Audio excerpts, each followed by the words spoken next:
Bismillahirrahmanirrahim. Assalamualaikum warahmatullahi wabarakatuh. Waalaikumsalam warahmatullahi wabarakatuh. Alhamdulillah wa syukurillah ala nikmatillah wassalatu wassalamu ala rasulillah Muhammad ibn Abdillah wa ala alihi wa sahbihi wa mawala amma ba'd. Ingkang minulya ingkang kula hormati sareng-sareng keluarga besar Bapak Hasanuddin ingkang ten Tanah Bayaran Dongkal di Kadang ten Bekasi. Ingkang kula hormati para guru Bapak Furqan, Bapak Subhan, Bapak Ridho, ingkang kula hormati, ingkang kula tresnani di para alumni, mugi-mugi tetap tidak alum, ya, tetap seger. Adik-adik semuanya, santri insaf dan teman-teman semuanya, mudah-mudahan kita semua bersyukur karena bisa hadir pada acara nariahan yang tidak ada duanya ini.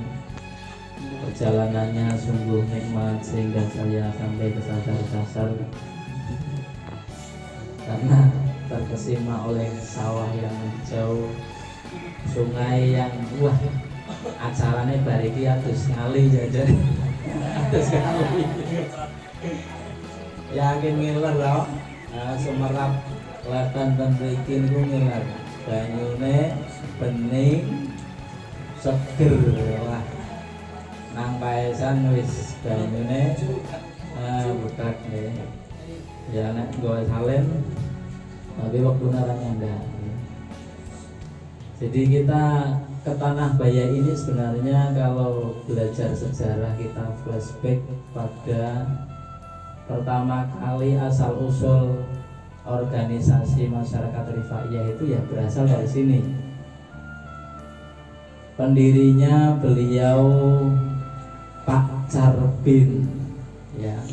Jadi ini sarjana pertama Rifaiyah itu Pak Carbin. Jadi dulu belum ada sarjana, belum ada S1. Yang pertama kali S1 warga Rifaiyah itu Pak Carbin, warga Tanah Bayaran Dongkal, mendirikan YPR. Belum ada Rifaiyah dulu, Rifaiyah belum dikenal. YPR, Yayasan Pendidikan Rifaiyah. Ketuanya Pak Carbin, sekretarisnya Pak Kiai Hambali almarhum. Sampun almarhum sedaya. Nah, Pak Kiai Carbin kalian Pak Kiai Hambali.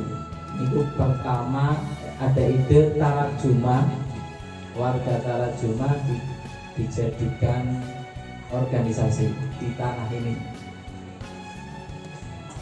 Dulu sempat ada kekhawatirannya apa? Nanti kalau jadi yayasan, nanti tradisinya berubah. Yang tadinya silaturahim kayak gini ngumpul-ngumpul, nanti diganti hubungannya, komunikasinya dengan surat. Sudah ada kekhawatiran kayak gitu. Dirinya YPR itu sudah ada kekhawatiran ke sana. Apalagi sekarang ya silaturahim diganti dengan WA. Nah ini kita usaha silaturahim ini dalam rangka menjaga tradisi sesepuh kita. Walaupun sudah ada teknologi komunikasi yang canggih, kita tetap silaturahim berkunjung karena kekhawatiran itu ternyata sejak dulu kala. Dari silaturahim ke surat aja sudah khawatir. Kapan berdiri? Berdirinya pada Rabu 16 Juli 1965. Berdirinya YPR, Yayasan Pendidikan Rifaiyah. Di sini itu berdiri pada masa pemberontakan PKI, ya, Gestapo itu terjadi pada 65. Gerakan 10 September itu ya, atau penculikan 7 jenderal oleh PKI, Partai Komunis Indonesia. Masa itu masih buat geger-gegernya PKI tahun 65. Kemudian di sini muncul YPR. Dan YPR ditindaklanjuti oleh generasi berikutnya. Kalau YPR itu berarti generasi kedua dan ketiga, Mbah Rifai, kemudian Mbah Abdul Qahar, kemudian Pak Yai Carbin, atau Mbah Rifai, kemudian Mbah Ridwan, kemudian Mbah Nasihun. Mbah Nasihun itu sejawatnya Mbah Yai Ambali. Mereka saling berguru dan saling nyucup ilmu. Ada yang mengatakan Mbah Yai Ambali ini muridnya Mbah Yai Nasihun. Kemudian berikutnya YPR dari sini pertemuan pengukuhannya di Paisan. Waktu itu mengundang Menteri Agama. Walan aku Menteri Agama. Tapi yang datang bukan Menteri Agama, wakilnya. Sempat ada yang nyulik wakilnya, hadirnya terlambat akhirnya. Ya biasa dulu ya, macam-macam lah. Enggak usah perlu saya ceritakan. Kemudian tahun 90 yang awalnya dari sini,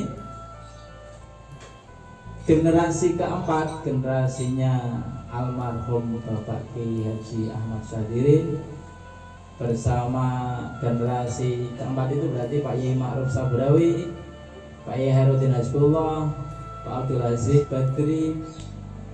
Generasi itu kemudian ketemu dengan tokoh-tokoh Muhammadiyah pimpinan pusat, Bapak Adabi Darban dan Kunto Wijoyo, untuk diinspirasi sebuah organisasi massa.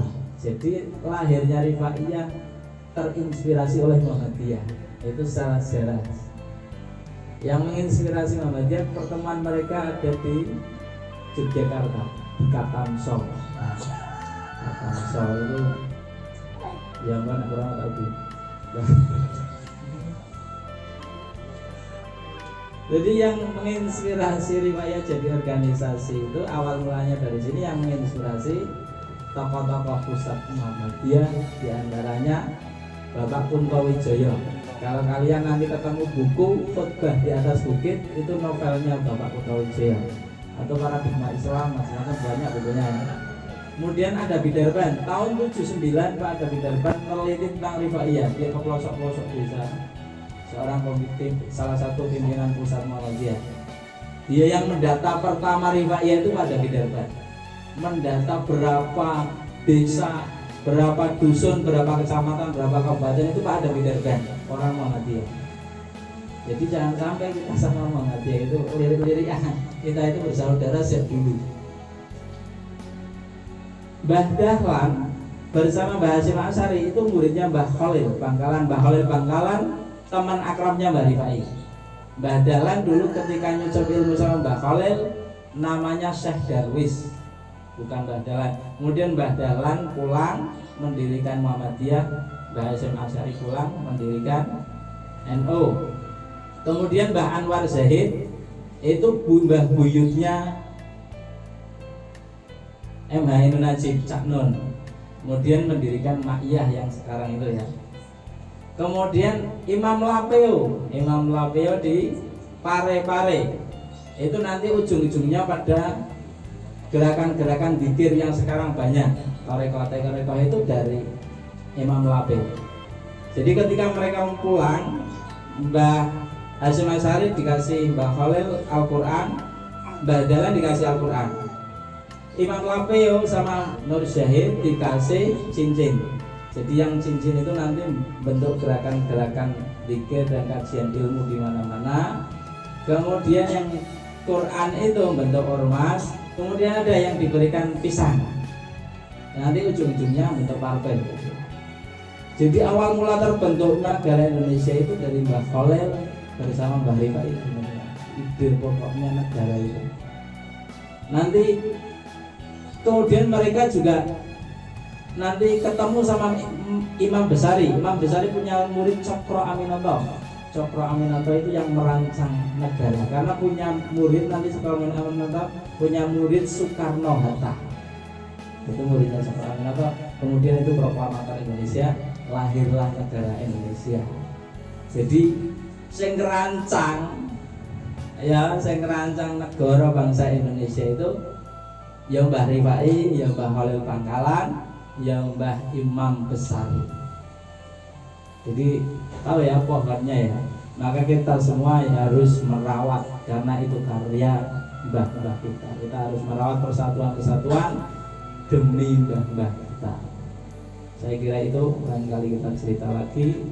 Kita sangat terima kasih pada sesepuh-sesepuh yang di sini karena rifaiyah terlawat itu diwadahi ya, terinspirasi dari sini. Terima kasih, mohon maaf. Assalamualaikum warahmatullahi wabarakatuh. Waalaikumsalam warahmatullahi wabarakatuh.